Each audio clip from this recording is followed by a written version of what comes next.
Part 1. God, Satan, and the Dogma of Disconnection. Hello, beautiful souls.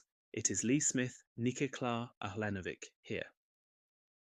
I want to speak about God, Satan, religion, dogma, and the mechanics that sit underneath all of them. Not as outer characters, not as literal beings in the childish sense, but as living inner mechanics that human beings have been trying to describe for thousands of years.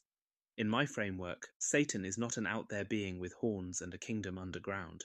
Satan is better understood as appetite without meaning, status without soul, craving without consciousness, cheap pleasure mistaken for life. It is the part of the mechanism that will trade aliveness for stimulation, truth for comfort, and purpose for sedation. And God is not a miser in the sky, nor a ghost floating above the clouds. God is higher consciousness, the creative current, the part of being that wants to connect, build, serve, create, repair, witness, and bring meaning into form.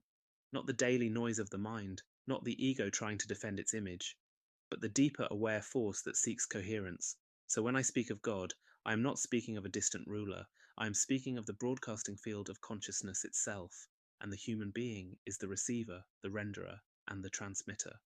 That is why I say, God is not elsewhere. God broadcasts through consciousness, and the human avatar transmits according to what it is aligned with. So what then is hell? Is it fire?